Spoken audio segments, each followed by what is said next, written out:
ஆண்டவருக்கு மட்டும்தான் பழுதாய் போனவைகளை, ஒண்ணுமில்லாம போனவைகளை மறுபடியும் கட்டும் ஒரு பெரிய ஆற்றல் நம்ம ஆராதிக்கிற நம்முடைய தேவனுக்கு உண்டு. கிருபையினால கட்டினது அவர்தான், வரங்களினால கட்டினது அவர்தான், ஒழுக்கத்தினால கட்டினது அவர்தான், தாழ்மையினால கட்டினது அவர்தான். ஆமேன் சொல்லுங்க பார்க்கவே. பிரசங்கம் பண்றதுல கட்டினது அவர்தான்.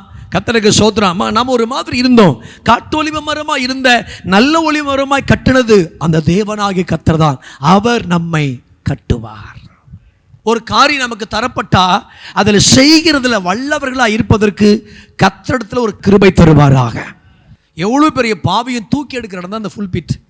எவ்வளவு பெரிய மோசமான ஆட்களையும் நாங்கள் குற்றப்படுத்துறதுக்கு செய்தி அல்ல, உணர்த்து வைக்கிறதுக்கு தான் செய்தி. ஒரு மனுஷன் இப்படி போய்கொண்டிருக்கிற ஒரு மனுஷனுக்கு உணர்த்து வைக்கிறதுக்கு தான் இந்த செய்திகளை தவிர இந்த உலகத்தில் இருக்கிற அத்தனை பராக்கிரமத்தை விட கர்த்தர் தந்திருக்கிற அபிஷேகம் மகா பெரியது, மேன்மையானது. ஆமென். வேதாகமத்தில் ஆண்டவர் நிறைய கதாபாத்திரங்களை, அப்படி சொல்றதை விட சரித்திர புருஷர்களை ஆண்டவர் நிறைய வைத்திருக்கிறார். ஒரு தேவ மனுஷன் சொன்னார், நாம் தெரியாத நிறைய கதாபாத்திரங்களை கர்த்தர் வேதாகமத்தில் ஆண்டவர் வைத்திருக்கிறார். வேதாகம கல்லூரியில் வேதாகம கதாபாத்திரங்கள் என்றே ஒரு பாடங்கள் எல்லாம் உண்டு. நாம் இன்றைக்கு ஒரு நல்ல ஒரு தெய்வ மனுஷனை உங்கள் நடுவில் நான் நிறுத்தி எனக்கு இருக்கிற இந்த சமயத்தில் வேகமாக உங்களுக்கு பிரசங்கம் பண்ணி நான் ரொம்ப தெளிவாக உங்களுக்கு சொல்ல தேவையில்லை, சும்மா ஒரு பாயிண்டடாக சொன்னாலே நீங்கள் அதிகமாக நீங்கள் அதை பிடிச்சிக்கிடுவீங்க. ஸோ அதனால் நம்ம இன்றைக்கி ஆவிக்குரிய வாழ்க்கையின் பிரயோஜனத்திற்காக கவனிக்க கர்த்தர் நமக்கு உதவி செய்வாராக. பழைய ஏற்பாட்டில் நிறைய தேவனுடைய மனிதர்கள் புதிய ஏற்பாட்டுக்கு அடையாளமாக இருக்கிறார்கள். புதிய ஏற்பாட்டின் ஆவிக்குரிய கனிகள் நிறைந்த நிறைய தேவ மனுஷர்களை பழைய ஏற்பாட்டில் நிச்சயம் பார்க்கலாம். அந்த பவுல் சொல்லப்பட்டிருந்த ஆவிக்குரிய குணாதிசயங்கள் எல்லாம் பழைய ஏற்பாட்டில் சில நபர்களுக்கெல்லாம் ஒட்டி இருந்ததை நம்ம அப்படி படிக்கலாம். அப்படி நம்முடைய இருதயத்தில் அப்படி கடந்து போகும்போது படிக்கும்போது ஒரு தேவ மனுஷன் நம்முடைய உள்ளத்தை தொட்டு போகிறார். அவர் தான் பெனாயா. அதிகமான பேர் யாரும் பெனாயான்னு பேரில் அப்படி பெருசாக வைக்கிறது இல்லை. யாராவது உங்கள் சர்ச்சில் நீங்கள் குழந்தை பிரதிஷ்டை பண்ணிங்கன்னா பெனாயான்னு பேர் வைக்கலாம், ரொம்ப ஆசீர்வாதமாக இருக்கும். நம்ம அப்படி யாருமே பெனாயான்னு பெருசாக பெனாயான்னு பாஸ்டர் கூட இருக்கிறாங்களான்னு எனக்கு என்னுடைய அறிவுக்கு தெரியல. நிறைய பேருக்கு அந்த பெனாயான்னு பேர் வைக்கிறது இல்லை. ஏன்னா நம்ம தாவீது, யோசேப்பு, இந்த மாதிரி ஸ்தேவான், பவுல் இப்படியே போனதின் விளைவு இந்த மாதிரி யாரையும் நம்ம கவனிக்காமல் போயிட்டோம். அதனால் நமக்கு இன்றைக்கி இருக்கிற சமயத்தில் ஒரு 5 குறிப்புகளை நான் கொஞ்சம் தியானிச்சுட்டு வந்திருக்கிறேன். அதை நான் உங்களுக்கு டக்குன்னு சொல்கிறேன். 1, பெனாயா அப்படின்னா கர்த்தர் கட்டுகிறார் என்ற அர்த்தம். இத்தனை வருஷ காலங்கள் நம்முடைய ஊழியத்தை கர்த்தர் தான் கட்டினார் என்று சொல்கிறவங்க மட்டும் கை உயர்த்தி கர்த்தரை ஸ்தோத்திரம் பண்ணுங்க பார்க்கலாம். ஹல்லேலூயா. ஸ்தாபனங்கள் நமக்கு உதவியாக இருந்தன, ஸ்தாபனங்கள் நமக்கு நல்ல போஷாக்காக இருந்தன, ஸ்தாபனங்கள் நல்ல ஒரு ஆலோசனைக்காரராக இருந்தார்கள். ஆனால் கட்டினது கர்த்தர் தான். அப்போ இனிமேலும் நம்முடைய ஊழியத்தை கட்டுவது கர்த்தர் தான். எத்தனை பேர் விசுவாசிக்கிறீங்க, என் ஊழியத்தை யாராலும் இடிக்க முடியாது, கர்த்தர் கட்டிக்கொண்டே இருப்பார் இயேசுவின் நாமத்தில்.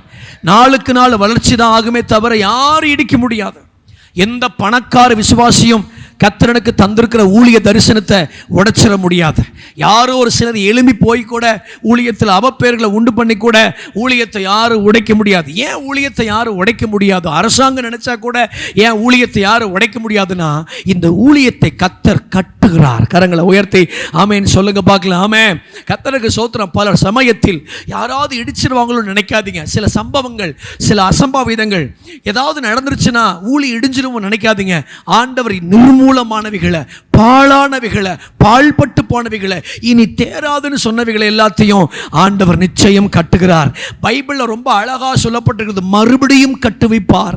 ஆண்டவருக்கு மட்டும்தான் பழுதாய் போனவைகளை, ஒண்ணுமில்லாமல் போனவைகளை மறுபடியும் கட்டும் ஒரு பெரிய ஆற்றல் நம்ம ஆராதிக்கிற நம்முடைய தேவனுக்கு உண்டு. ஒருவேளை இடிச்சு விட ஒருத்தரால முடியாது. அவர் நம்முடைய எல்லா ஊழியத்தையும் ஆண்டவர் கட்டுவார். சுகத்தை ஆண்டவர் கட்டுவார். ஆமென் சொல்லுங்க பார்க்கலாம். ஆலயங்களை ஆண்டவர் கட்டுவார். ஆலயம் கட்டுவதற்கு பர்மிஷன் கிடைக்கலனாலும், அரசாட்சிகள் நமக்கு விரோதமாக இருந்தாலும், ஆங்காங்கே எதிர்ப்புகள் வந்தாலும், நிச்சயம் சொல்றேன், ஊழியத்தில் ஜீவன் இருக்கிறதுனால, ஒருத்தர் ஜீவன் தந்திருக்கிறதுனால இந்த ஊழியத்தை ஒருத்தராலும் இடிக்கவே முடியாது. அதை ஆண்டவர் கட்டிக்கொண்டே இருப்பார் இயேசுவின் நாமத்தினால். இப்ப பெனாயா என்றால் கட்டுகிறவர் என்று அர்த்தம். நம்மளை அபிஷேகத்தில் கட்டினது அவர் தான், கிருபையினால் கட்டினது அவர் தான், வரங்களினால் கட்டினது அவர் தான், ஒழுக்கத்தினால் கட்டினது அவர் தான், தாழ்மையினால் கட்டினது அவர் தான். ஆமேன்னு சொல்லுங்க பார்க்கவே. பிரசங்கம் பண்ணுறதில் கட்டினது அவர் தான். கர்த்தருக்கு ஸ்தோத்திரம். நம்ம ஒரு மாதிரி இருந்தோம், காட்டு ஒலிவ மரமாக இருந்த நல்ல ஒலிவ மரமாய் கட்டினது அந்த தேவனாகிய கர்த்தர் தான். அவர் நம்மை கட்டுவார். அல்லையா சொல்லுங்க ஐயா. ரெண்டாவது, நீங்கள் அந்த பெனாயாவை குறித்து நம்ம பைபிளில் படித்தோம் அப்படின்னா 2 சாமுவேல் 23:20 பைபிள் இப்படி சொல்லுது, செய்கையில் வல்லவன். சிலர் செய்யாததில் வல்லவர்கள். அவர் எப்படின்னா செய்கையில் வல்லவன். அப்படின்னா என்ன அர்த்தம்? ஒரு தனித்துவம் உள்ளவர். உங்கள் அன்புக்கு நன்றி, நீங்கள் குறிச்சிக்கொள்ளுங்க. செய்கையில் வல்லவன் அப்படின்னா அவருடைய செய்கையில் ஒரு தனித்துவம். சபை போதகர்களுக்கு அன்பான கோரிக்கை, நம் செய்கிற ஊழியத்தில் ஒரு தனித்துவம். கரங்களை உயர்த்தி ஆமேன்னு சொல்லுங்க பார்க்கலாம். ஒரு பிரசங்கத்தில் ஒரு தனித்துவம், ஒரு ஜெபத்தில் தனித்துவம், ஒரு ஆராதனையில் தனித்துவம், ஒரு நிச்சயதார்த்த ஆராதனை ஒரு தனித்துவம், ஒரு திருமணத்தை நடத்தி வைக்கிறதுல ஒரு தனித்துவம். உழப்பிக் கொண்டிருக்கிறவன் அல்ல, தள்ளாடி கொண்டிருக்கிறவன் அல்ல, அவன் செய்கையில் வல்லவன். உண்மையான ஒரு மனுஷன். அவரை குறித்து பைபிள் அப்படிதான் சொல்லுது. ரொம்ப அழகான ஒரு பெயர் விஷயம் பாருங்க, செய்கையில் வல்லவர். சிலர்லாம் சொல்லுவாங்க, செய்ய மாட்டாங்க. ஜெபிக்கிறத சொல்றது பெருசு இல்லை, செய்யணும்.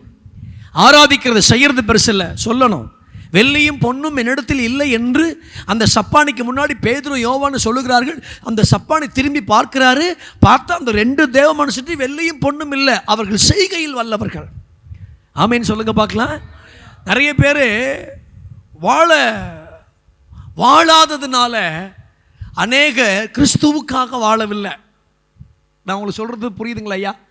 நாம் தெய்வத்துக்காக வாழாததுனால, நாம் முன்மாதிரியாக வாழாததுனால அநேகர் இன்னும் கிறிஸ்துவுக்காக வாழலை. ஆனால் பெனாயா அப்படி கிடையாது.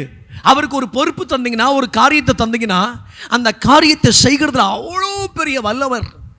நமக்கு ஒரு பொறுப்பு, ஒரு காரியம் நமக்கு தரப்பட்டா அதில் செய்கிறதுல வல்லவர்களாக இருப்பதற்கு கர்த்தரிடத்தில் ஒரு கிருபையை கேட்டு பெற்றுக்கொள்ள கர்த்தர் கிருபை தருவாராக. ஒரு அல்லையிலே சொல்லுங்க பார்க்கலாம். பேர் பெற்றவன், செய்கையில் வல்லவன். கர்த்தருக்கு ஸ்தோத்திரம். எத்தனை நாள் எத்தனை பராக்கிரமசாலிகள் இருந்தாங்க தெரியுமா? நான் பின்பதாக உங்களுக்கு அதை பிரசங்கிப்பேன். அவ்வளோ பெரிய பராக்கிரமசாலிகளை மெயின்டைன் பண்ண வேண்டிய ஒரு பொறுப்பு இருந்தால் கூட அவர் செய்கிறதுல எவ்வளோ பெரிய வல்லவராக இருக்கிறார் பாருங்க. டென்ஷன் பார்ட்டி கிடையாது, ஷார்ட் டெம்பர் கிடையாது, குறை கண்டுபிடிக்கிறவர் கிடையாது, தூக்கி போடுறவர் கிடையாது, எனக்கு வேண்டாம் அப்படின்னு சொல்கிறவர் கிடையாது, எதுக்கு எடுத்தாலும் குறை கண்டுபிடிக்கிறவர் கிடையாது. அதை செய்கிறதுக்கு அவர் வல்லவராக இருக்கார் பார்த்தீங்களா? அதுதான் ஒரு பெரிய கிருபை. தேவன் நமக்கு இந்த டென்ஷன் பார்ட்டியெல்லாம், ஷார்ட் டெம்பர் டென்ஷன் பார்ட்டியெல்லாம் சபை ஊழியத்துக்கு லாய்க்கப்பட மாட்டாங்க. ஒரே அட்டியில் அடித்து கொள்கிற ஒரு மோசையை ஆண்டவர், அவ்வளோ பெரிய ஷார்ட் டெம்பர், அவன் அவ்வளோ பெரிய கோவக்காரன். ஆனால் கொண்டு போய் ஆடு மேய்க்க விட்டு, கொண்டு போய் ஊழியத்துக்கு விட்டு, என்ன ஒரு டெஸ்ட் பண்ணி வாங்கிட்டாரு. பூமியெல்லாம் பாருங்க ஐயா, அவரை போல ஒரு சாந்த குணம் உள்ளவன் யாருமே இல்லைங்கிற அளவுக்கு லைஃப் சேஞ்ச் ஆயிடுச்சு பார்த்தீங்களா? ஆமேன்னு சொல்லுங்க பார்க்கலாம். அவருடைய லைஃப்னுடைய எவ்வளோ பெரிய சேஞ்சு. தேவன் கூட நம்முடைய வாழ்க்கையை பார்த்து ஒரு சாட்சி சொல்லணும். பரவாயில்ல, அந்த மோரியா மலையில் ஆபிரகாம் அந்த ஈசாக்கு மேலே கத்தியை ஓங்கும்போது ஒரு புது நேம், நீ இப்பொழுது தேவனுக்கு பயப்படுகிறவன், என்னையவே அசைச்சிட்டியே ஆபிரகாமே, இப்படிப்பட்ட ஒரு பெரிய காரியம் செஞ்சிட்டியே, நீ இதுவரைக்கும் விசுவாச தகப்பன், ஆனால் இப்பொழுது நீ தேவனுக்கு பயப்படுகிறவன். இருதயத்தை அசைச்சிட்டான் பார்த்தீங்களா? தனக்கு தரப்பட்டிருக்கிற காரியத்தில் அதில் சோம்பேறித்தனம் இல்லை, அதை தள்ளி போடுறதில்லை, அதை இன்னொரு நாள் பார்த்துக்கலான்னு சொல்கிறது கிடையாது. 5 பேர் ஜெபத்துக்கு வந்தால் கூட அதில் செய்வதில் வல்லவர்கள். கரங்களை உயர்த்தி ஒரு அல்லையிலே சொல்லுங்க பார்க்கலாம். அப்படி வாழ்க்கையில் செய்கையில் வல்லவர்கள் இன்னைக்கு காணோம். ஆனால் அந்த தேவ மனுஷன் பழைய ஏற்பாட்டிலேயே ஸ்தேவான் தான் வல்லவன் நல்லவன் பேர் வாங்கியிருக்கிறார். இங்கே பழைய ஏற்பாட்டில் ஒருத்தன், அவன் செய்கையில் வல்லவன். கர்த்தருக்கு ஸ்தோத்திரம். இதுவரை எப்போவுமே ஒரு பிரசங்கம் எதையுமே குற்றப்படுத்துறதுக்காக பிரசங்கிக்கிறது இல்லை. ஃபுல் பீட் பார்த்தீங்களா? இது எவ்வளோ பெரிய பாவியும் தூக்கி எடுக்கிற இடம் தான் அந்த ஃபுல் பீட். எவ்வளோ பெரிய மோசமான ஆட்களையும் நாங்கள் குற்றப்படுத்துறதுக்கு செய்தி இல்லை, உணர்த்து வைக்கிறதுக்கு தான் செய்தி. ஒரு மனுஷன் இப்படி போய்கொண்டிருக்கிற ஒரு மனுஷனுக்கு உணர்த்து வைக்கிறதுக்கு தான் இந்த செய்திகளை தவிர யாரையும் நாங்கள் கண்டம் பண்ணுறதுக்கு கர்த்தர்களை அனுமதிக்கலை. ஆனால் அதுக்காக நம்ம சொல்லாமல் போயிடக்கூடாது. கர்த்தருக்கு ஸ்தோத்திரம் உண்டாகட்டும். அப்போ நம்முடைய வாழ்க்கையில் செய்கையில் வல்லவர்களாக இருக்கிறோமா? பழைய ஏற்பாட்டில் ஒரு மனுஷனுக்கு கர்த்தர் கொடுத்துருக்கிற வேத வாக்கியங்கள்லாம் தேவனுடைய ஆவியினால் ஏவப்பட்டு எழுதப்பட்டிருக்கிறது. அப்போ ஏவப்பட்டு எழுதப்பட்டிருக்கிற வார்த்தையில் ஆவியானவர் பெனாயை குறித்து எழுதும்போது எவ்வளோ அழகாக எழுதுற, அவன் செய்கையில் வல்லவன் எழுதுறாரே. நீதிமொழிகள் 24ஆம் அதிகாரத்துக்கு ஒருத்தன் தேவனுக்கு ஒரு தோட்டத்தை கொடுத்துருந்தார். அவன் நல்ல திராட்சை தோட்டத்தை காஞ்சூரியாக மாற்றிட்டான், சுத்தமாக மாற்றிட்டான். ஏன்னா அவனுக்கு செய்கையில் வல்லவன் கிடையாது. ஒரு ஆமீன் சொல்லுங்க பார்க்கலாம். நாம் செய்கையில் வல்லவர்களாய் மாறிவிட வேண்டும். கர்த்தருக்கு ஸ்தோத்திரம் உண்டாவதாக. ஆமீன் சொல்லுங்க பார்க்கலாம். நாம் செய்கையில் வல்லவர்களாய் மாறிவிட வேண்டும். அதுதான் ரொம்ப அழகாக அவரை குறித்து பைபிள் ரொம்ப அழகாக சொல்லுது. அவன் சாதாரணமானவன் அல்ல, அவனுக்கு கொடுக்கப்பட்டிருக்கிற காரியத்தில் செய்கையில் வல்லவன். திறமசாலிகளை விட செய்கையில் வல்லவர்கள் மிக மிக முக்கியமானவர்கள். நரித்தந்திரம் உள்ளவன் என்று பைபிள் சொல்லலை, அவன் தனக்கு தந்திருக்கிற காரியத்தில் செய்கையில் வல்லவர் என்று பைபிள் சொல்லப்பட்டிருக்கிறது. மூணாவது பாருங்கய்யா, 1 நாளாகமம் 27:14 குறிச்சு கொள்ளுங்க. 24,000 பேர் அவர் வசம் இருந்தாங்களாம்.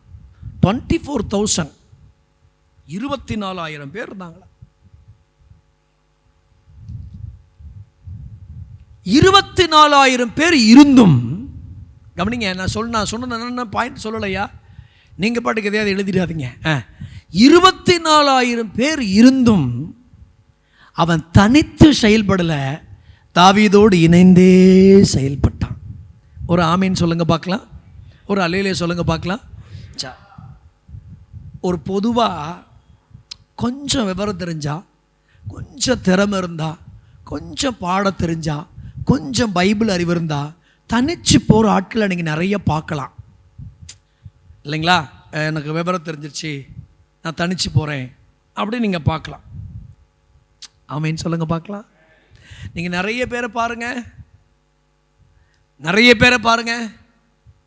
நல்ல விவரங்கள் தெரிஞ்ச பிறகு, நல்ல ஆரியங்கள் தெரிஞ்சதுக்கப்புறம் விலகி நிற்கிற ஒரு கூட்டம் இருக்கு. 24,000 பேர் இருக்கிறாங்க. போலாம்ல. நீ சவுலை சாமுவேல் எச்சரிக்கும் போது நீ கர்த்தருடைய வார்த்தையெல்லாம் நிறைவேற்றாமல் போயிட்ட, நீ இவனை கொல்லவே இல்லை, கொடுமையானதுக்கெல்லாம் பிடிச்சிட்ட, இப்படி பண்ணிட்ட அப்படின்னு சொல்லும்போது அதை அவன் காது கொடுத்து கேட்கவே மாட்டான். சரி வாங்க போவோம் அப்படின்னு சொல்லுவான். அப்படின்னா தான் அவனுக்கு அந்த தவறை ஒத்துக்கொள்றதுக்கே அவனுக்கு மனசு இல்லை.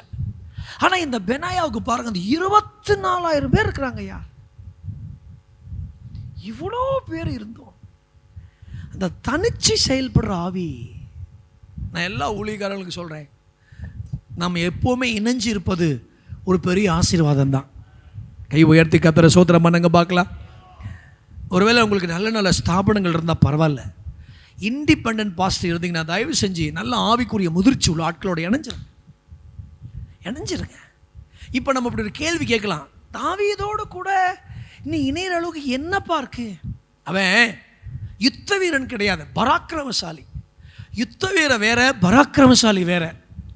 நீ யுத்த வீரனாக இருந்தால் கூட பரவாயில்ல பெனாயா, நீ ஒரு பெரிய பராக்கிரமசாலி. இவ்வளோ பெரிய பராக்கிரமசாலியாக இருக்கும்போது நீ ஏன் போய் தாவீதுக்கிட்ட போயிட்டுனா அவனை பார்த்து நம்ம கேட்டா, பெனாயா நமக்கு சொல்கிற ஒரு பதில் இப்படி இருக்கும்: என்கிட்ட பராக்கிரமம் இருக்குது, அவங்ககிட்ட அபிஷேகம் இருக்கிறது. எத்தனை பேர் விசுவாசிக்கிறீங்க? ஐயா, இந்த உலகத்தில் இருக்கிற அத்தனை பராக்கிரமத்தை விட கர்த்தர் தந்திருக்கிற அபிஷேகம் மகா பெரியது, மேன்மையானது. ஆமீன் சொல்லுங்க பார்க்கலாம். அநேகர் பராக்கிரமத்தை நம்பி ஓடுகிறார்கள், சிலரோ அபிஷேகத்தை நம்பி ஓடுகிறார்கள். என்கிட்ட அவ்வளோ பெரிய பராக்கிரமம் இருந்தால் கூட தாவீதின் மீது வைத்திருக்கிற அந்த ஒரு சின்ன அபிஷேகத்துக்கு முன்னாடி என்னுடைய 24,000 பேர்கள் சேர்ந்தா கூட அந்த பராக்கிரமம் ஒன்றுமே ஆகாது, ஒன்றுமே இல்லை. அதனால தான் அவன் பார்த்தான், நான் ஒரு அபிஷேகம் பண்ணப்பட்ட தாவீதோட கூட நான் இணையிறேன். ஆமீன் சொல்லுங்க பார்க்கலாமே. எப்போவுமே நமக்கு நல்ல ஆவிக்குரிய ஃப்ரெண்ட்ஸு வேணும். நமக்கு சின்னவங்களோ பெரியவங்களோ ஆவிக்குரிய நண்பர்கள். சிலருக்கெல்லாம் ஃப்ரெண்ட்ஷிப் எப்படி தெரியுமா இருக்குது? ஒரு பழமொழி இருக்குது, உங்களுக்கு தெரியுமா? தமிழ்நாட்டில் அற்புதமான ஒரு பழமொழிலாம் இருக்குது. தமிழை போல் நான் திருப்பூர் போயிருக்கும்போது ஒரு தம்பி என்கிட்ட சொன்னான், பாஸ்டர் எனக்கு ஆங்கில அறிவே இல்லையே. நான் சொன்னேன், அவர் அறிகிற அறிவு ஒன்று இருந்தால் போதாதாடா, எதுக்குடா ஆங்கில அறிவு? தமிழை மாதிரி நீங்கள் வியாக்கியானம் எதுவுமே பண்ண முடியாது. தமிழுக்காக ஆண்டவருக்கு ஸ்தோத்திரம். ஒரு அல்லேலூயா சொல்லுங்க பார்க்கலாம். தமிழுக்காக மிக மிக அற்புதமான ஒரு வார்த்தைங்க. தமிழ் ரொம்ப அற்புதமான ஒன்று. தமிழில் நிறைய வார்த்தைகளை கர்த்தர் நமக்காக பொறித்து பறித்து வச்சிருப்பார். ஒரு ஆவின்னு சொல்லுங்க பார்க்கலாம். ரொம்ப அற்புதமான ஒரு ஜீவன் உள்ளது. நீங்கள் வேணும் அந்த கவர்ச்சின்னு எழுதி பார்த்துட்டு கவர் ப்ளஸ் சி அப்படின்னு சொல்லி பாருங்க, அழகாக விவரம் புரியும் நமக்கு. கவர்ச்சியை கவர் ப்ளஸ் சி, அந்த மாதிரி நிறைய தமிழில் பழமொழி இருக்குது. நான் உங்களுக்கு பழைய ஏற்பாட்டில் பரிசுத்தவான்கள் எல்லாம் கெட்டு போனதுக்கு பாவம் மட்டும் காரணம் அல்ல, அவர்கள் சேரக்கூடாத இடத்துல சேர்ந்ததின் விளைவும் ஒரு காரணம். ஆமையனை காணோம், ஆமையனை முழுகிட்டீங்களா ஐயா? பாவம் மட்டும் காரணம் கிடையாது, விபச்சாரம் மட்டும் காரணம் கிடையாது, அவர்கள் சேரக்கூடாத இடத்தில் சேர்ந்ததின் விளைவு தான். சேரக்கூடாத இடத்துல, போகக்கூடாத இடத்துல. சாலமோனுக்கு அப்படித்தான், சவுலுக்கு அப்படித்தான், யோசபாத்துக்கு அப்படித்தான். நீங்கள் வேதத்தில் எல்லாம் எடுத்து பாருங்க. அவர்கள் இவர்களோடு சம்பந்தம் கலந்து, இவர்கள் அவர்களோடு சம்பந்தம் கலந்து, இவர்களோடு சம்பந்தம் கலந்து, அந்த சேர்றதுல தான் நிறைய பிரச்சனைகளே. ஏன் சில பேர் சிலரோடு சேர்றதில்ல? இவங்க பெருசாக வளர்ந்துட்டாங்கிறது கிடையவே கிடையாது. வாயும் சரியில்லை, வாழ்க்கையும் சரியில்லை. ஏன் 24,000 பேர் இருந்தாலும் நான் உங்க கூட சேர்றேன் தெரியுமா? உங்களோட ஒரு அற்புதமான அபிஷேகம் இருக்கிறது. கரங்களை உயர்த்தி ஒரு அல்லேலூயா சொல்லுங்க பார்க்கலாம். அபிஷேகம் உள்ள ஒரு தேவ மனுஷனோட கருத்து வேறுபாடுகள் இருந்தால் கூட அவர்களோடு இணைந்து ஓடுறதுக்கு கர்த்தர் நமக்கு நல்ல கிருபைகளை ஆண்டவர் தர வேண்டும். சத்தம் அல்லேலூயா சொல்லுங்க ஐயா. நம்மளை திட்டுகிற, நம்மளை உணர்த்துகிற, நம்மளுக்கு புத்தி சொல்கிற அந்த மாதிரி ஒரு ஆட்கள்லாம் நமக்கு இருந்தால் அது ஒரு பெரிய ஆசீர்வாதமான ஒன்று. அதுதான் பார்த்தாரு. எனக்கு பராக்கிரமம் இருக்கு, அவங்கள்ட்ட அபிஷேகம் இருக்கு. பராக்கிரமத்தை வச்சு என்ன செய்ய முடியும்? ஒன்றும் செய்ய முடியாது. முழு தேசத்துக்கு ராஜா சவுல் ஒருத்தனை தேடுறான் தாவீதை, அனுதினம் தேடியும் கண்டுபிடிக்க முடியல. அபிஷேகம் அந்நிய சக்திகளிலிருந்து நம்மளை காப்பாற்றும் வல்லமை உண்டு. கர்த்தர் உங்க மேலே வச்சிருக்கிற அபிஷேகம் பாஸ்டரையா, உங்களை பல பலவான்களுடைய அம்புகளுக்கும் அவைகள் விலக்கி நம்மை பாதுகாக்கும் ஒரு மகா பெரிய வல்லமை உண்டு. ஆமீன் சொல்லுங்க பார்க்கலாம். அபிஷேகம் விருத்தியாக இருக்கா? அபிஷேகம் நல்ல தேவ சமூகத்தில் ஷார்ப் பண்ணப்பட்டிருக்குதா? இன்னைக்கு வர வர நம்முடைய வாழ்க்கையில் அபிஷேக வீழ்ச்சிகள், அபிஷேக குறைவுகள் நம்மளை பார்க்குறான் பாருங்களேன். நீங்கள் பின்னாடி பாஸ்டமாருக்கு நல்ல முதிர்ந்தவங்களாம் உட்காந்துருக்குறாங்க. அவங்களுக்கெல்லாம் பழைய ஆட்களை போய் கேட்டு பாருங்க. பெரிய படிப்புலாம் இருக்காது அவங்களுக்கு. ஆண்டவர் மேலே பயங்கரமான பிடிப்பு இருக்கும். கரங்களை உயர்த்தி ஒரு ஆமீன் சொல்லுங்க பார்க்கலாம். நான் அறிவோ வேதாகம கல்லூரியோ ஒரு திருட்டு உட்காந்து கற்றுக்கொள்கிறதோ சீசத்துவ பயிற்சி நான் அகென்ஸ்ட் கிடையாது. நானும் பைபிள் காலேஜுக்கு அநேகரை அனுப்பியிருக்கிறேன். ஆனால் அதை விட நான் உங்களுக்கு அதிகமாக சொல்கிறேன், அபிஷேகம் அது எல்லாத்தை விட மகிமையான ஒன்று. ஒருவேளை அபிஷேக குறைவு இருந்தால் நீங்கள் ஆண்டவற்றை போராடி, ஆண்டவரே இந்த ஊழியத்தை செய்வதற்கு என் அறிவு மட்டும் தேவையல்ல ஆண்டவரே, உங்களுடைய அபிஷேகத்தினால் நிரப்புங்க. புது எண்ணெயால் நிரப்பப்படணும் ஐயா, புது விஷயங்கள் எனக்கு வேணும் ஐயா. ஒரு பலிபீடத்தில் நிற்கும் போது, ஒரு கிராமத்துக்கு ஊழியத்துக்கு போகும்போது என் மேல இருக்கிற அபிஷேகம் அப்படிப்பட்ட காரியத்தை செய்யட்டும் ஐயா. அடிக்கணும்னு வந்தா கூட ஏன் அடிக்காம பின்வாங்கி போனாங்க? நம்ம மேல இருக்கிற ஒரு பெரிய அபிஷேகத்தை கண்டதின் விளைவு. யோசிக்க வைக்கிற சத்தியம் இல்லையா?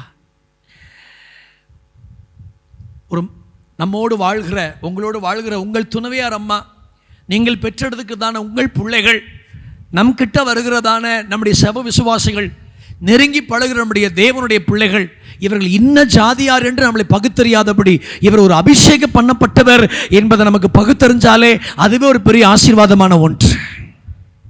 கர்த்தருக்கு ஸ்தோத்திரம். கரங்களை உயர்த்தி ஒரு அல்லேலூயா சொல்லுங்க பார்க்கலாம். எங்க ஜெபத்தில் உட்காந்து உறங்கிக்கிட்டு, ஜெபம்னாலே நம்ம ஆட்களுக்கு தூக்கம் வர ஆரம்பிச்சிச்சையா.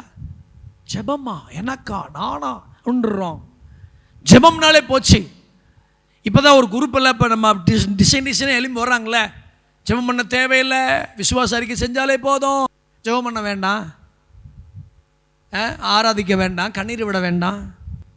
அட்வான்ஸாக உலகம் போயிடுச்சு, மூக்கில் சாப்பிட்டோன்னு செத்துருவோம்.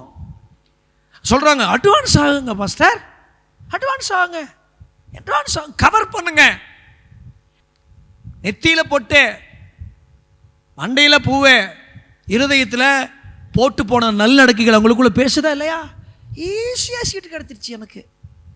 யாரோ ஒரு நாள் கன்னியாஸ்திரியமா விதைச்ச விதை இன்னைக்கு எனக்கு சீட்டு கிடச்சிருக்கு பாருங்களேன். நம்முடைய நட்புகள், நம்முடைய வட்டாரங்கள்லாம் பார்த்தீங்கன்னா இன்னைக்கு இருக்கிற காலகட்டங்கள், அப்பா எங்களை சொல்கிறாங்க. பிள்ளைகரகாம ஐயாவை ஒரு தடவை பிரசங்கம் பண்ண கூப்பிட்டாங்களா, அவரை கூப்பிடாதீங்க, அவர் 200 வருஷத்துக்கு பின்னாடி பேசிகிட்டு இருப்பார் அப்படின்னு சொன்னாங்களாம்.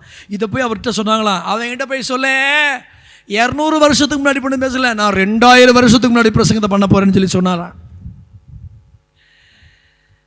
யோசிச்சு பார்த்தீங்களா? இன்றைக்கி நிறைய அபிஷேகம் பண்ணப்பட்டவருடைய வாழ்க்கைகள் எல்லாம் இன்றைக்கி உள்ள நிறைய எலும்பி வர்ற வாலிப ஊழியங்கள்லாம் பார்த்தீங்கன்னா ரொம்ப பயங்கரமாக இருக்குய்யா. நம்ம ஏதோ தப்பு செஞ்சிட்டோம் போல், நம்ம ஏதோ பாவம் செஞ்சுட்டு போல், நம்ம ஏதோ தவறான ஊழியம் செஞ்சுட்டு போல் நமக்கு தோணுது இன்னைக்கு. ஆனால் அன்னைக்கு பழைய ஏற்பாட்டில் ஒருத்தன் அவ்வளோ பெரிய செலிபிரிட்டின்னு சொல்லலாம் இல்லையா? 24,000 பேருக்கு வந்து இம்பாசிபிளுங்க. அதுவும் பயங்கரமான ஆட்கள், அவ்வளோ பேர் இருக்கும்போது கூட ஒருத்தன், நான் வந்து அவங்க கூட தான் இருப்பேன், தாவீதோடு தான் இருப்பேன். அது அபிஷேகம், அது பராக்கிரமம் வேற, அபிஷேகம் வேற. அபிஷேகம் பண்ணப்பட்ட யாராக இருந்தாலும் அவங்க வயசை பார்க்காம அவங்க மேலே உள்ள அபிஷேகத்தை பார்த்தாலே அது நமக்கு ஒரு பெரிய ஆசீர்வாதமான ஒன்று தான். ஆமேன்னு சொல்லுங்க பார்க்கலாம். ஏன் தலைவர்களை மதிக்கிறோம், அவங்களுக்கு ஒரு கணத்தை கொடுக்குறோம் அப்படின்னா ஒன்று தான், அவங்க மேலே கர்த்தர் ஒரு பெரிய தெய்வீகமான அபிஷேகத்தை ஆண்டவர் வச்சுக்கிட்டே இருக்கிறார். பார்க்க ஆள்கள் ஒரு மாதிரி தான் இருந்தாலும் நம்ம மீது இருக்கிற ஒரு ஒரு ஒரு ஒரு ஒரு ஊழியக்காரரை நீங்கள் பார்க்கும்போது அவருக்கு கொஞ்சம் ஆத்துமாவோ நிறைய ஆத்துமாவோ பயன்படுறாரோ பயன்படலையோ, ஆனால் கர்த்தர் அவரை நம்பி ஒரு ஊழியத்தை தந்து அபிஷேகம் பண்ணி வச்சிருக்காருல்ல, அந்த அபிஷேகத்துக்காகவே நாம் அவரை மதிக்க வேண்டாம். கரங்களை உயர்த்தி ஆமேன்னு சொல்லுங்க ஐயா. அப்போ நான் வந்து என்கிட்ட பராக்கிரமம் இருக்குது, தாவீதுகிட்ட என்ன இருக்குது? அபிஷேகம் இருக்குது. வாசிங்க ஐயா 1 ராஜாக்கள் 1ஆம் அதிகாரம் 32 வசனத்தை ஒருத்தர் வாசிங்க ஐயா. இதை மட்டும் ஒருத்தர் வாசிச்சிருங்க, இது வாசிச்சாதான் நமக்கு கொஞ்சம் புரியும் ப்ளீஸ். 1 ராஜாக்களின் புஸ்தகம் 1ஆம் அதிகாரம் 32 வசனத்தை வாங்க.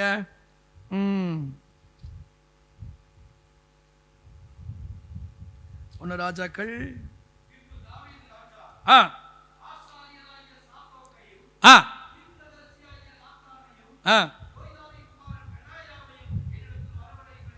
கவனிங்க. சாலமோனுடைய பட்டமளிப்பு விழாவுக்கு ஒரு அழைப்பு, அவனுடைய பட்டமளிப்பு விழாவுக்கு ஒரு அழைப்பு. யாரெல்லாம் அழைக்கப்படுறாங்க சொல்லுங்கய்யா? 32 வாசிங்க. தாவீது ஆசாரியனாகிய சாதோக், தீர்க்கதரிசியாகிய நாத்தான். நல்லா கவனிங்க. ஆசாரியனுக்கு, சாதோக்கு ஆசாரியன்னு ஒரு பேர், நாத்தானுக்கு தீர்க்கதரிசின்னு பேர். இந்த பெனாயாவுக்கு என்ன பேர்? என்ன பேர்? அது அப்பா பேர். என்ன பேர்? நம்ம ஊழியத்தில் என்ன அடைமொழின்னு நினைக்கிறோம்? நான் வந்து ஒருத்தர் பாஸ்டர்னு செல்லில் பாய்ஞ்சிருந்தேன். அவர் எனக்கு என் நம்பர் உங்கள்கிட்ட இருக்கான்னு கேட்டார். இருக்குதுண்ணே, செக் பண்ணுறேன்னாரு. செக் பண்ணுங்கண்ணே. ஃபோன் பண்ணார், பாஸ்டர் சோன்னு வந்துச்சு. நான் பிஷப் ஆனது உங்களுக்கு தெரியாதுன்னு கேட்டார். இல்லை தெரியாது, பிஷப்புன்னு போடுங்க பாஸ்டர். ஏன் மொபைலில் நான் என்ன பதிவு பண்ணுங்க கூட என்ன விரும்புகிறாரு? பிஷப்புன்னு போடுங்க. எனக்கு தெரியாதுயா பிஷப்பு, நான் ஆயிட்டேன். யாராவது பார்த்தா என்னை பாஸ்டர் போடுவாங்க. இன்றைக்குள்ள காலங்கள் இப்படி தான் இருக்குது. அன்னைக்குள்ள காலங்களை பாருங்களேன்.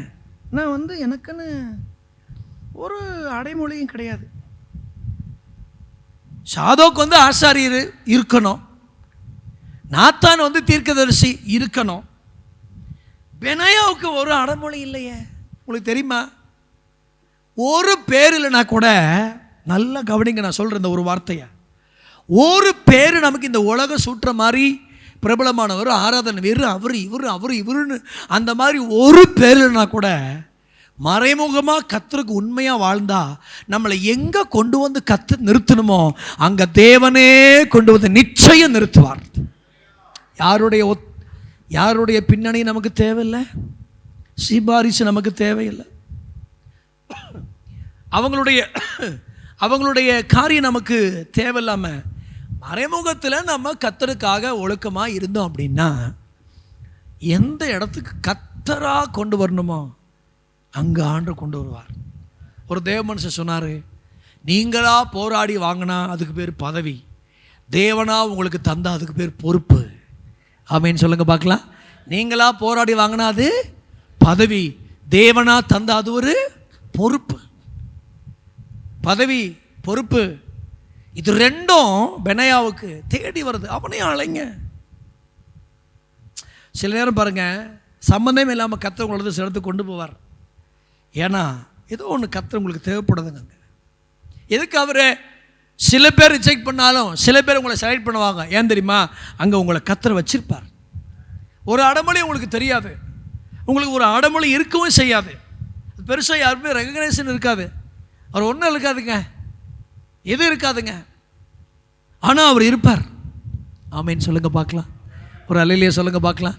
இந்த உலகத்தின் அடைமொழிகளால் நாம் அழைக்கப்படுவதை விட கர்த்தர் நம்மளை குறித்து வச்சிருக்கிற அந்த நோக்கத்துக்கு சரியான இடத்துக்கு நம்மளை கொண்டு போவார் என்கிற அந்த உள்ளான என்ன இருந்துச்சுன்னா, அந்த பதவி பொருளாசை, அந்த எண்ணம், நான் இப்படி பண்ணோம் அப்படி பண்ணுங்கிற அந்த எண்ணம் நம்முடைய இல்லத்தில் இருக்கவே இருக்காது. அவரை அழையுங்கள், பெனாயாவை அழையுங்கள். நீங்கள் பைபிளில் தாவீது மறக்காத பல பாத்திரங்களை ஒரு பாத்திரம் இந்த பெனாயா. ஆமேன்னு சொல்லுங்க பார்க்கலாம். தாவீது மறக்காத இருக்கிற பல பாத்திரங்கள், அது ஒரு பெரிய பாத்திரம் அந்த பெனாயா. நான் உங்களை ரொம்ப தாழ்மையாக ஹம்பிளாக சொல்கிறேன் பாஸ்டரையா, இந்த உலகத்தின் பேர் புகழ் இதெல்லாம் ஒன்றும் இல்லை, இதெல்லாம் எதுவும் ஆக போகிறதும் கிடையாது. இதனால் என்ன ஒரு சுக்குக்கும் ஆகிறது கிடையாது, ஒரு சுக்குக்கும் ஆகிறது கிடையாது. ஆனால் உங்களை கனப்படுத்தணும்னு கர்த்தர் விரும்பினார்னா அந்த சாலமோனுடைய பட்டமளிப்பு விழாவில் நீங்களும் ஒரு ஆளா அவரும் ஒரு ஆளா நிச்சயம் நீங்கள் இருப்பீங்க. அந்த வசனம் அழகாக நிறைவேறும் தெரியுமா? எளியவன் என்றைக்கும் மறக்கப்படுவதில்லை. எளியவன் எளியவன் எளியவன் என்றைக்கு மறக்கப்படுவதே இல்லை. பெனாயை விட யோவா பெரிய பராக்கிரமசாலி தான், அவன் கூட அழைக்கப்படலை இந்த சாலமோனுடைய பட்டமளிப்பு விழாவுக்கு. ஆனால் ஒருத்தனை கர்த்தர் அழைக்கிறார். அதுதான் அந்த பெனாயா. மூத்த போதகர் என்ன தெரியுமா அர்த்தம்? கனிவு உள்ளவர்னு அர்த்தம். மூத்த போதகர்னு அர்த்தம் என்ன தெரியுமா? எச்சரிக்கிறவர்னு அர்த்தம். மூத்த போதகர் என்ன தெரியுமா அர்த்தம்? சரியான பாதையில் நடத்துகிறார்னு அர்த்தம். ஒரு அல்லேலூயா சொல்லுங்க ஐயா. கடைசியாக ஒன்று சொல்லி நம்ம எல்லாம் ஜெபிக்கலாம். 1 ராஜாக்கள் 1:8 பாருங்க, ரொம்ப அழகாக இருக்கு அந்த வசனம். வாசிங்க ஐயா. ஆசாரியனாக சாதோக்கும் தீர்க்கதரிசியாகிய நாத்தானும் சீமேயும் ரேயும் தாவீதோடு இருக்கிற பராக்கிரமசாலிகளும் அதோனியாவுக்கு உடந்தையாய் இருக்கவில்லை. யார் இந்த அதோனியா அப்படின்னா 3 காரியம் அவனை குறித்து நம்ம சொல்லலாம். 1, நான் ராஜாவாவேன், பெருமை உள்ளவன். 2, தன்னைத்தான் உயர்த்துகிறவன். 3, தனக்கு ரதங்களை உண்டு பண்ணுகிறவன். இந்த 1 அதிகாரம் 5ஆம் வசனத்தில் நீங்கள் படிச்சிங்கன்னா அப்படி இருக்கும். அதோனியாவிற்கு உடந்தையாகவில்லை. அதோனியா யாருன்னு கேட்டு இன்னொன்று ஷார்ட்டாக சொன்னால், அவன் குறுக்கு வழியில் வளர்றவன், ஷார்ட்டாக வளர்றவன். சபை வச்சிருக்கிற பாஸ்டர்மார்களுக்கெல்லாம் உங்களுக்கு தெரியும், சபை டக்குன்னு வளராது. ஆமாம் தானா? அப்படி டக்குன்னு வளருதுன்னா இது அங்கங்கே புடுங்கிட்டு தான் இருக்கும்.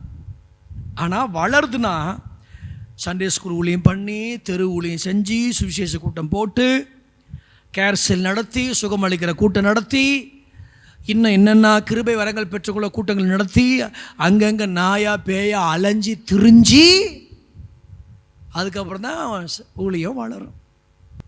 ஏன்னா அமைதியாயிட்டீங்க, ஆமேனை காணோம்.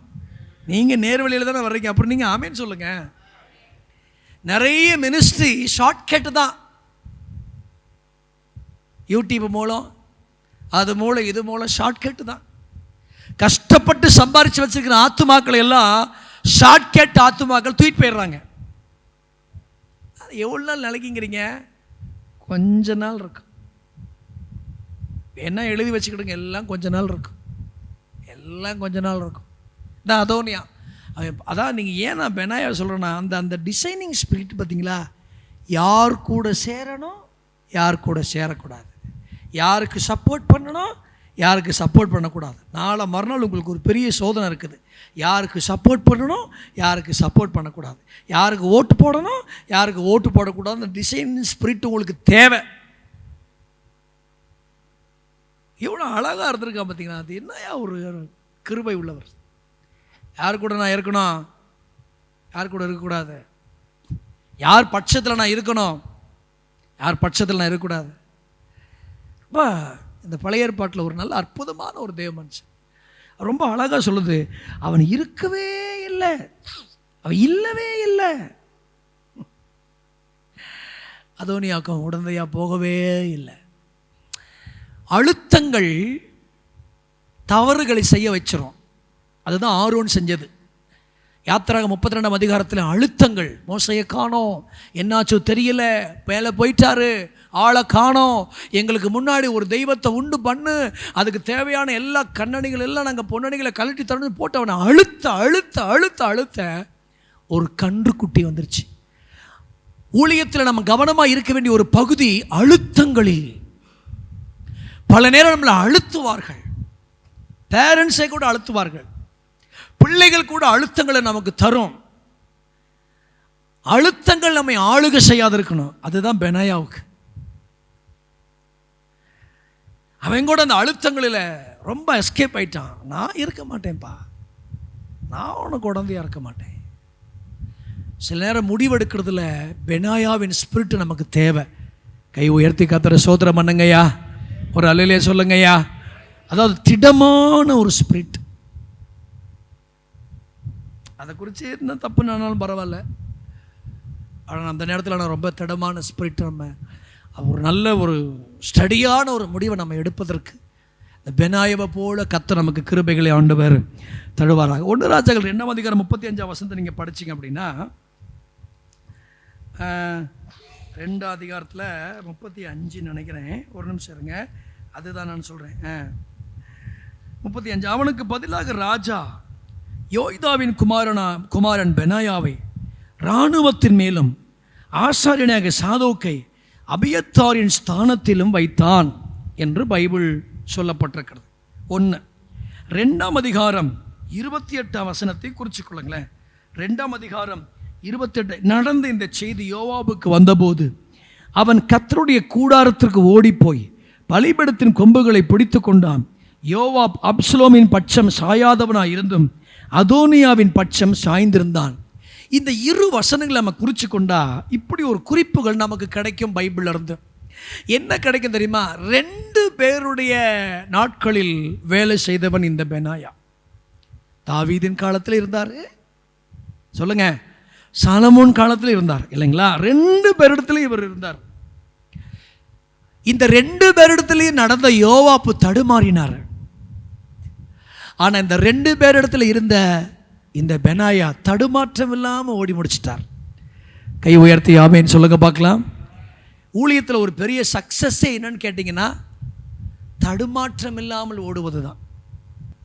நிறைய பேர் தடுமாற்றம், நிறைய பேருடைய வாழ்க்கை தடுமாற்றம். நல்ல அபிஷேகம் பண்ணப்பட்டு கிருபையில் வாழ்ந்த ஆட்களெல்லாம் இன்றைக்கி ரொம்ப மோசமாக போயிட்டாங்க. ஒரு நல்ல பெந்தேகோஸ்தே பாஸ்டர், வெஸ்ட்டு சட்டை தான் அவருக்கு கீழே தான் அந்த பையன் வளர்ந்தான். இப்போ பார்த்தீங்கன்னா செயின், ப்ரைஸ்லெட்டு, இதில் 3 அதில் 3 மோதிரம் போட்டுட்டு அவன் சொல்கிறான், இப்போ தான் என் கண்கள் திறக்கப்பட்டிருக்கு. தடுமாறுறாங்க பார்த்தீங்களாயா, தடுமாறுறாங்கய்யா. உபதேசத்தில் கற்று நிச்சயித்தவைகளில் பெற்று கொண்டவைகளில் நிறைய பேருடைய வாழ்க்கை தடுமாற்றம் இருக்குது. நானும் என் வீட்டாருமோ என்றால் கர்த்தரையே செய்விப்போம் என்பது என்ன தெரியுமா அர்த்தம்? அது ஒரு பெரிய வசனம் மட்டும் கிடையாது. தடுமாறிடாம எங்கள் வாழ்க்கையை நாங்கள் காப்பாற்றி ஓடிட்டோம்னு அர்த்தம். யோசுவாவின் அறிக்கை. ஆமீன் சொல்லுங்கய்யா. ஆரோன் தடுமாறினாரு, மோசே தடுமாறினாரு, மிரியாம் தடுமாறினாங்க. ஆனால் நான் இதெல்லாம் பார்த்து பார்த்து பார்த்து பார்த்து நான் தடுமாறல. நீங்கள் யாரை சேவிக்க போகிறீங்க? நானும் விட்டாருமோ என்ற கர்த்தரையே சேவிக்க போகிறேன்னு வாழ்க்கையை முடிச்சிட்டார். ஊழியத்தில் சாதிக்கிறோங்கிறது பிரச்சனை இல்லை, தடுமாறிடாமல் ஓடணும் ஐயா. அழுத்தங்கள் நம்மளை தடுமாறி வைக்கும், அடுத்தவர்கள் நம்மை தடுமாற வைப்பார்.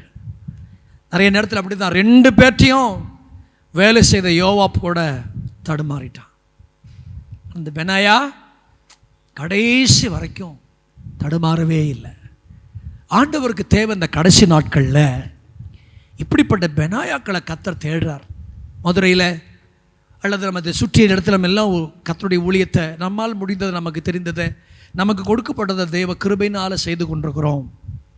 இந்த காலகட்டத்தில் ஒரு பெனாயாக்களாக இருந்து இந்த ஊழியத்தில் இருப்பதற்கு ஆண்டவர் நமக்கு கிருபைகளை கர்த்தர் தருவாராக. எழுந்து நிற்கலாம். நல்ல கர்த்தரை ஸ்தோத்திரம் பண்ண போகிறோம். தேவ நாமத்தை நல்ல உயர்த்த போகிறோம். நல்ல ஸ்தோத்திரம் பண்ணுங்க பார்க்கலாம். 2-3 நிமிடங்கள் ராஜரத்ன பாஸ்டர்கிட்ட கொடுத்துருவேன். நான் 2-3 நிமிடங்கள் நல்ல கர்த்தரை நல்ல ஸ்தோத்திரம் பண்ணி ஹல்லேலூயா ஹல்லேலூயா ஹல்லேலூயா ஹல்லேலூயா ஹல்லேலூயா உமக்காக உம் சித்தம் செய்ய உம் சத்தம் கேட்க ஆண்டவரே என்னை நான் அர்ப்பணிக்கிறேன். ஆண்டவரே என்னை நான் அர்ப்பணிக்கிறேன். ஆண்டவரே என்னை நான் அர்ப்பணிக்கிறேன். ஆண்டவரே உம்முடைய சமூகத்தில் என்னை நான் அர்ப்பணிக்கிறேன். ஆண்டவரே இந்த ஏப்ரல் மாதத்தில் ஆமென் கேட்கப்பட்ட இந்த செய்திக்கு நேராக என்னை தேவனுடைய பாதத்தில் முழுமையாக என்னை அர்ப்பணிக்கிறேன். ஆண்டவரே ஹோ ராபாலா ரீபாலா ஹத்துடாபாலா சந்தாடாபா ஆண்டவரே கேட்கப்பட்ட வசனங்களாய் அல்லப்பா, கேட்கப்பட்ட வசனங்கள் எனக்குள்ளே கிரியைகளை செய்யட்டும் ஆண்டவரே, எனக்குள்ள கிரியைகளை செய்யட்டும் ஆண்டவரே. ஜீவனுள்ள தேவனுடைய வார்த்தைகளால் கர்த்தர்களை நிரப்புங்கப்பா. எங்களை கட்டுகிறவர், ஊழியத்தை கட்டுகிறவர், குடும்பங்களை கட்டுகிறவர் ஆண்டவர், எல்லாவற்றையும் கட்டுகிற கர்த்தர், எல்லாவற்றையும் கட்டுகிற கர்த்தர். செய்கையில் வல்லவர்களா கர்த்தர் மாற்றுங்கப்பா. பராக்கிரமம் அல்ல ஆண்டவரே, அபிஷேகம் மிக மிக முக்கியமான ஒன்றுப்பா. பராக்கிரமம் அல்லப்பா, அபிஷேகம் எங்களுக்கு மிக மிக முக்கியமான ஒன்றப்பா. பராக்கிரமத்தை சார்ந்து அல்ல, அபிஷேகத்தை சார்ந்து இருக்க கர்த்தர் எங்களுக்கு கிருபை தாங்கப்பா. ஆண்டவரே நாங்கள் மறைமுகமா கர்த்தருக்கு பரிசுத்தமா உண்மையா யோக்கியமா வாழ்ந்தா நாங்கள் கொண்டு வரப்பட இடத்துல, கொண்டு வரப்பட வேண்டிய நேரத்தில் ஆண்டவருக்கு நாங்கள் கொண்டு வரப்படுவோம். ஆண்டவரே எங்களை மதிக்கலனா கூட, எங்களுக்கு ஒரு பின்னணியும் இல்லைனா கூட நாங்கள் அந்த இடத்துல கொண்டு வரப்படுவோம். கர்த்தருக்கு சோத்திரம், கர்த்தருக்கு சோத்திரம், கர்த்தருக்கு சோத்திரம், கர்த்தருக்கு சோத்திரம், கர்த்தருக்கு சோத்திரம். ஒரு பெனாயாக்களாய் கர்த்தரங்களை மாற்றுங்கப்பா, மாற்றுங்க மாற்றுங்க மாற்றுங்க. தடுமாற்றம் இல்லாமல் ஓடி முடிப்பதற்கு இன்னைக்கு அதுதான் எங்களுடைய ஜெபமா மாறட்டும் ஆண்டவரே. தடுமாற்றம் இல்லாத இந்த ஊழியத்தை செய்யணும் ஐயா, தடுமாற்றம் இல்லாம இந்த ஊழியத்தை செய்யணும் ஆண்டவரே. விசுவாச தடுமாற்றம், உபதேச தடுமாற்றம் எதுவும் எங்கள் வாழ்க்கையில பிரவேசிக்காதபடி கர்த்தர் எங்களுக்கு கிருபைகளை இந்த பகலில் கர்த்தர் எங்களுக்கு தருவீராகப்பா. எங்களை தடுமாற பண்ணுகிற ஆவிகள் விலகட்டும் ஐயா. ஊழியத்தில் தடுமாற்றம் இல்லாமல் ஓடணும். வசதிகள் எங்களை தடுமாறி பண்ணிடக்கூடாது ஆண்டவரே. சுகபோகங்கள் எங்களை தடுமாறி பண்ணிவிடக் கூடாதுப்பா. இயேசுவின் நாமத்தில் தடுமாற்றம் இல்லாமல் இந்த கிறிஸ்துவுக்காக எதற்காய் பிடிக்கப்பட்டோமோ அதை பிடித்துக் கொள்ளும்படி ஆசையாய் தொடர்ந்து ஓடும் ஒரு பெரும் சிலாக்கியத்தை நல்ல கைகளை தட்டி தட்டி தட்டி தட்டி தட்டி ஓராபாலா ரீபாலா துடபல சதடா திடபல கத்திரபல ஹத்துடா ஆர்பல ஹத்துடபல சந்துடிவி கரபா ரீபலபர ஹத்துடபா. எங்கள் அபிஷேகங்கள் புதுப்பிக்கப்படட்டும். பராக்கிரமங்கள் அல்லப்பா, எவ்வளவு பெரிய பராக்கிரமங்களும் எங்கள் அபிஷேகத்துக்கு முன்னாடி கீழே விழும், கீழே விழும். எத்தனையோ பேர் எங்களுக்கு முன்னாடி தடுமாறிட்டாங்கப்பா. சங்கீதக்காரங்களோட சொல்றாரு, நான் தடுமாறி விழ ஏதுவா இருக்கிறேன். ஒரே ஒரு ஜெபம் ஒன்று இன்னைக்கு ஏப்ரல் மாசம் தேவன் எங்களுக்கு தந்திருக்கிற இந்த ஊழியத்தில், எங்களை நம்பி உண்மை உள்ளவன் என்று தந்திருக்கிற இந்த தெய்வீகமான கனமான இந்த ஊழியத்தில் தடுமாற்றம் இல்லாமல் கர்த்தருக்காக ஓடுறதுக்கு ஒரு பலன் எங்களுக்கு தாங்க ஆண்டவரே. எல்லா கர்த்தருடைய மனிதர்களும் கர்த்தரை நல்ல ஒரு தடவை ஸ்தோத்திரம் பண்ணிருக்க பார்க்கலாம். ஸ்தோத்திரத்தினால கிருபைகள் பெருகும், ஸ்தோத்திரத்தினால கிருபைகள் பெருகும்.